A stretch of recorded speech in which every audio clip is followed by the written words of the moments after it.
నటి నయనతార భర్త విఘ్నేష్ శివన్ తమిళంలో ఎన్నో హిట్ చిత్రాలకు దర్శకత్వం వహించారు. ఆయన తదుపరి చిత్రం లవ్ ఇన్సూరెన్స్ కంపెనీ టైటిల్తో సిద్ధమవుతోంది. ఈ చిత్రంలో ప్రదీప్ రంగనాథన్ హీరోగా నటిస్తున్నాడు. ఈ చిత్రంలో కృతి శెట్టి, సీమాన్, కిలారి కిషన్ కూడా ప్రధాన పాత్రలు పోషిస్తున్నారు.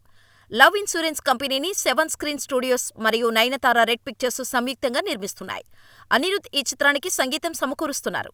కొన్ని నెలల క్రితం ఈ చిత్రంలోని ధీమా ధీమా అనే పాట విడుదలై వైరల్గా మారింది. వచ్చే సమ్మర్లో ఈ సినిమా విడుదల కానుంది.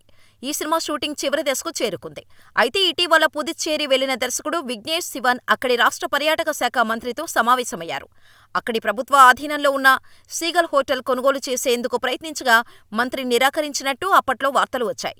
ఇది చూసిన నెటిజన్లు విఘ్నేష్ శివన్పై మీమ్స్ పోస్ట్ చేస్తూ ప్రభుత్వానికి చెందిన బంగ్లా ధర ఎవరైనా అడుగుతారా అంటూ ట్రోల్ చేస్తున్నారు. ఈ సందర్భంగా విఘ్నేష్ శివన్ ఈ ఘటనపై వివరణ ఇచ్చారు. నా సినిమా లవ్ ఇన్సూరెన్స్ షూటింగుకు అనుమతి కోసం పాండిచ్చేరి వెళ్లాను. ఆ తర్వాత పర్యాటక శాఖ మంత్రిని కలిశాను. ఆ సమయంలో నాతో పాటు వచ్చిన వ్యక్తి తనకు అవసరమైన కొన్ని విషయాల గురించి ఆరా తీశారు. దాన్ని తప్పుగా అర్థం చేసుకుని నన్ను విమర్శించి మీమ్స్ పెట్టారు. నేను ఎంజాయ్ చేశాను అని విక్కీ వివరించారు.